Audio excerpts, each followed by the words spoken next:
History books will tell you that Riverside Park in Harlem opened to all races in July 1952. What they won't tell you is why.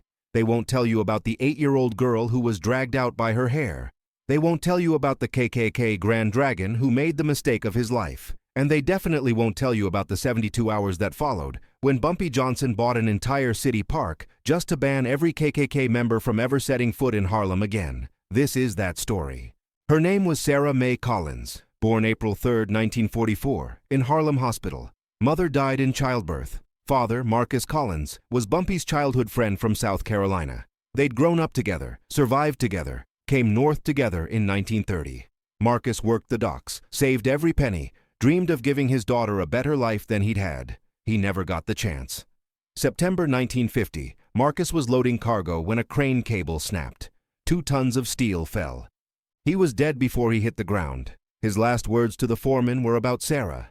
"Make sure my baby girl knows I loved her. Make sure she gets my savings." $247 in a coffee can under his bed. Bumpy Johnson showed up at the funeral in a black suit, hat in hand, eyes red. He'd known Marcus for 30 years. They'd shared meals, shared secrets, shared the weight of being black men in America.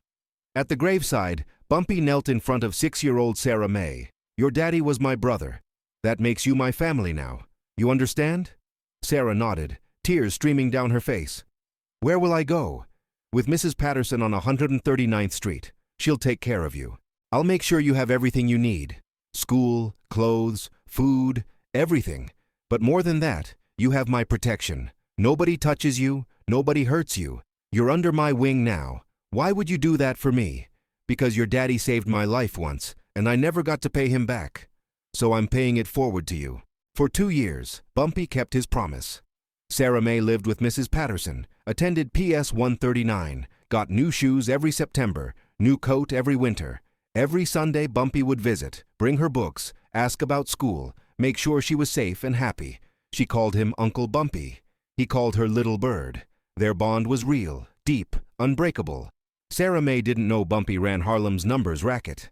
Didn't know he controlled half the illegal gambling in Manhattan. Didn't know his name made grown men nervous.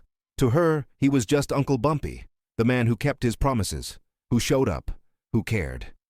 June 14th, 1952. Sarah Mae was 8 years old, finishing 2nd grade. It was a Saturday, hot, humid, the kind of New York summer day where the asphalt shimmers and the fire hydrants run. Mrs. Patterson took Sarah and 3 other neighborhood kids to Riverside Park. It was only 6 blocks from their building, had swings, slides, a fountain, shade trees. The perfect place for kids to play on a summer afternoon. They arrived at 2:15 p.m. The park was busy, families everywhere, kids running, laughing, playing.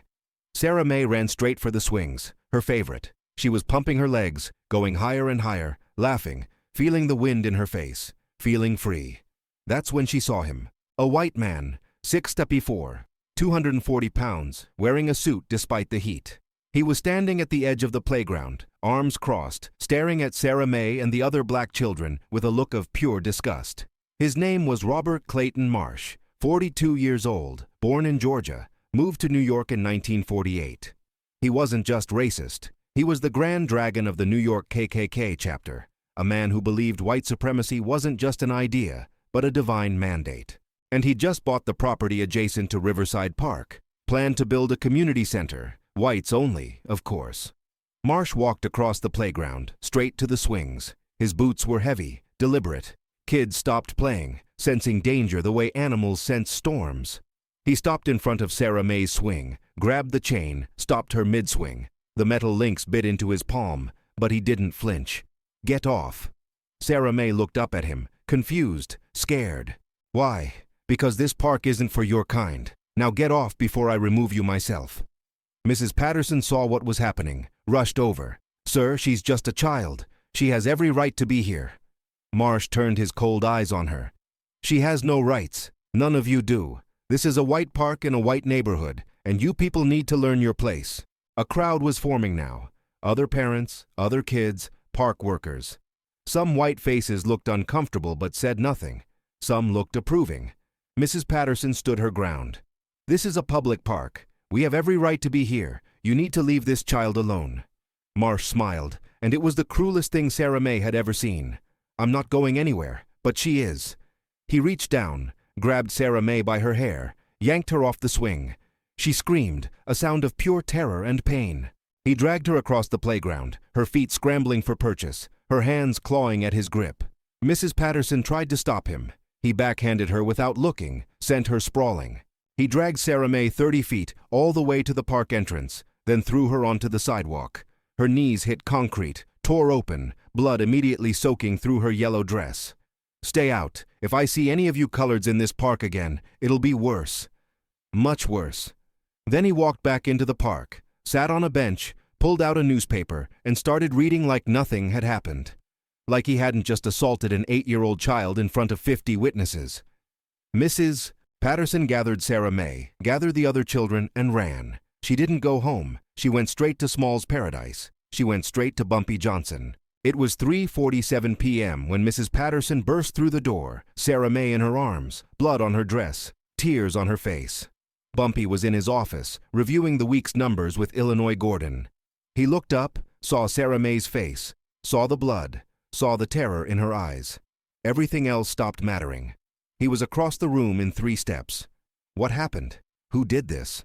Mrs. Patterson told him everything. Every word Marsh had said. Every second of what he'd done. As she spoke, Bumpy's face didn't change, didn't show rage, didn't show emotion. But his hands, resting on Sarah May's shoulders, were shaking. When Mrs. Patterson finished, Bumpy knelt in front of Sarah May. He pulled out his handkerchief, gently wiped the tears from her face. Little bird, look at me. You did nothing wrong. You hear me? Nothing. What that man did, that's on him, not you. But Uncle Bumpy, he said I don't belong. He said I have no rights. Sarah's voice was so small, so broken. Bumpy's jaw tightened. He's wrong. You belong everywhere you want to be. You have every right he has and more because you're brave and kind and smart, and he's just a coward who hurts children. I want you to go with Mrs. Patterson now, get cleaned up, get some rest, and tomorrow you're going back to that park. I promise you, little bird, you're going back to those swings. After they left, Bumpy sat in silence for 5 minutes. Illinois Gordon had never seen him like this. Not angry, not explosive, just cold, calculating, dangerous. Boss, what do you need? Bumpy's voice was quiet. Find out everything about Robert Clayton Marsh. Where he lives, where he works, where he banks, what he owns, who he knows. I want his entire life on my desk in 2 hours. And find out who owns Riverside Park. Illinois nodded and left. He knew better than to ask questions when Bumpy used that tone. 2 hours later, Illinois returned with a folder. Bumpy opened it, read every page. Robert Clayton Marsh, Grand Dragon, KKK New York chapter. Owns a construction company, Marsh & Sons. Lives in a brownstone on the Upper West Side. Married, 2 kids. Attends First Presbyterian Church. And here's the interesting part, boss. Riverside Park is owned by the Riverside Property Trust. 3 investors. One of them is Marsh himself. He bought in last year, been trying to push the other investors to make it whites only, but they've been resisting. Bumpy looked up. Who are the other 2 investors? Jonathan Webb, banker, and Thomas Crane, real estate developer. Both white, both old money, both not particularly fond of Marsh, from what I hear. Bumpy closed the folder. Set up a meeting with Webb and Crane, tonight.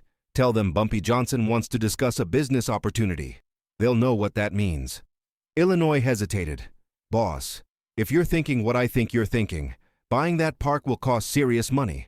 We're talking at least $50,000, maybe more. Bumpy stood, walked to the window, looked out at Harlem. His Harlem. Sarah May's Harlem. Then we pay it. Every dollar we have if we need to. Because if we don't, every white supremacist in New York will think they can put their hands on our children. This isn't about a park, Illinois. This is about sending a message. The meeting happened at midnight in the back room of Small's Paradise. Jonathan Webb and Thomas Crane sat across from Bumpy Johnson, nervous, curious, intrigued. Bumpy didn't waste time with pleasantries. Gentlemen, I want to buy Riverside Park. All of it. Your shares and Marsh's share. I'm prepared to offer $75,000 cash. Webb and Crane exchanged glances. That's well above market value, Mr. Johnson. Why the generosity? Bumpy leaned forward. Because I want it done by Monday morning. And because I want you to sell Marsh's share without his knowledge or consent. Webb frowned. We can't do that. He's a partner. We'd need his signature. Bumpy slid a document across the table. Check your partnership agreement, Section 7, Paragraph 3. If two partners agree that the third is damaging the property's reputation or value, they can force a sale. Webb picked up the document, read it, his eyes widening. How did you get our private partnership agreement? Bumpy smiled. I have resources. Now, earlier today, your partner assaulted an 8-year-old child in that park, in front of 50 witnesses. I'd say that damages the property's reputation. Wouldn't you? Crane spoke for the first time. We heard about that. It was Marsh? Bumpy nodded. Robert Clayton Marsh, Grand Dragon of the KKK, dragged my goddaughter across that playground by her hair and threw her onto the street because of the color of her skin. The room was silent. Webb and Crane weren't civil rights activists. They were businessmen, products of their time, probably held their own prejudices, but there were lines even they wouldn't cross. A child. Crane's voice was quiet. 8 years old. Bumpy's voice was steady. So here's my offer. $75,000 cash, delivered Monday morning. You sell me all 3 shares, including Marsh's, using the clause in your agreement. You walk away with a profit, clean hands, and the knowledge that you did the right thing.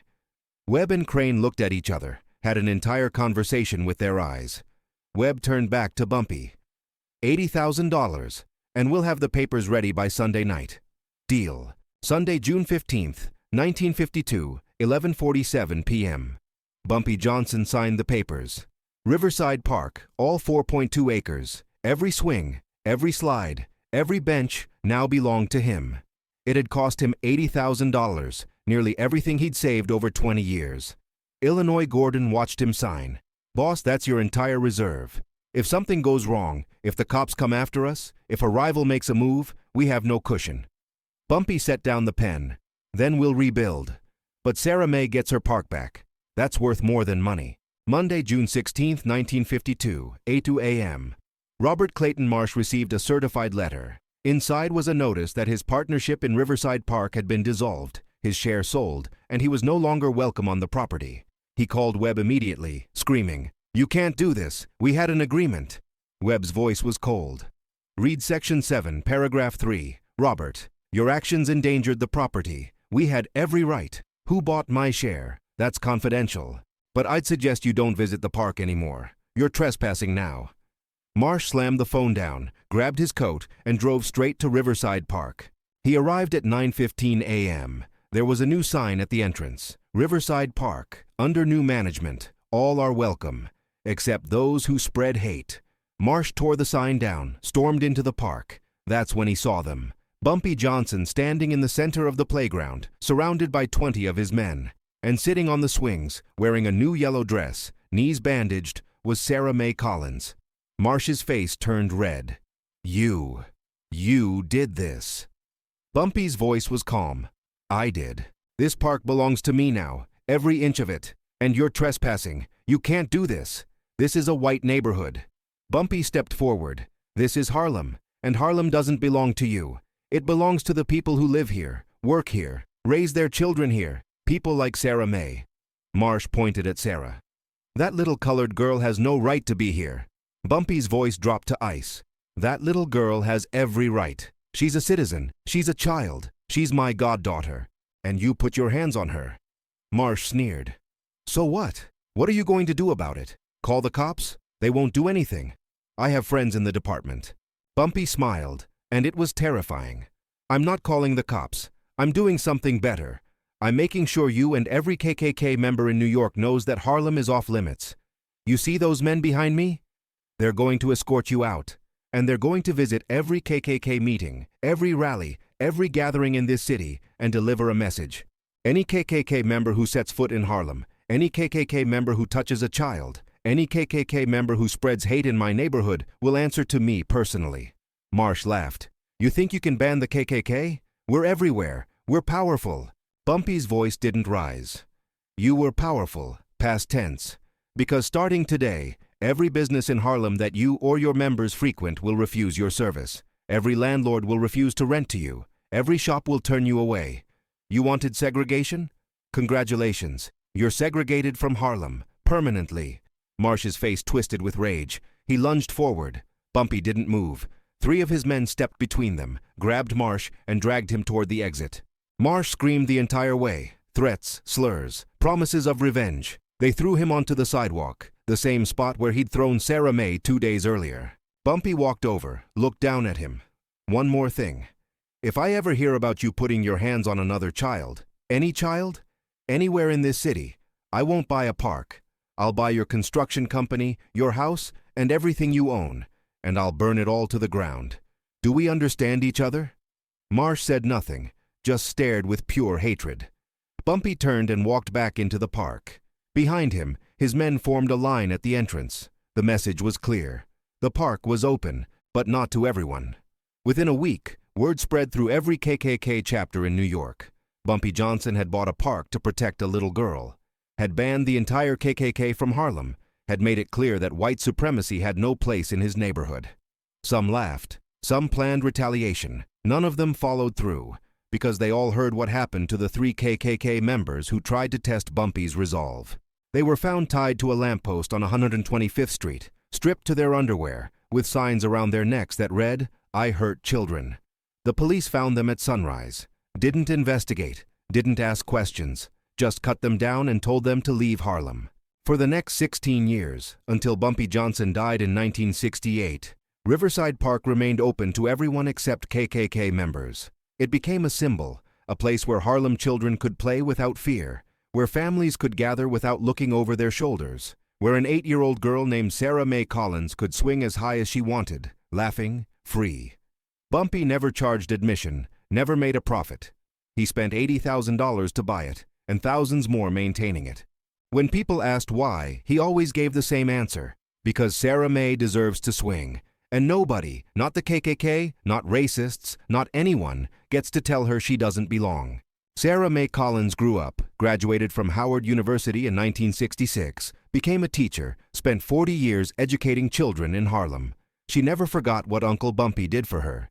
At his funeral in 1968, she stood at the podium, tears streaming down her face, and told the story of the park, the swings, and the man who spent everything he had to make sure one little girl knew she mattered. He didn't just buy a park. He bought my dignity. He bought my childhood. He bought my belief that I deserved to exist in spaces that tried to exclude me. And he sent a message that echoed for decades. Harlem protects its own. Today, Riverside Park still stands. The swings are still there. And on a plaque near the entrance, installed in 1995, are these words: Riverside Park, purchased by Ellsworth Bumpy Johnson in 1952, to ensure all children, regardless of race, could play freely. Dedicated to Sarah May Collins and every child who was told they didn't belong. You belong. You always did. If this story moved you, if you believe every child deserves to swing without fear, hit that subscribe button. Drop a like if you believe Bumpy Johnson was a hero. Comment below. Was spending $80,000 on a park worth it? When a child's dignity is at stake, what's the price? Remember the name, Sarah May Collins. Remember the park. Remember the man who burned his fortune to prove a point. Hate has no home in Harlem. Not then, not now, not ever.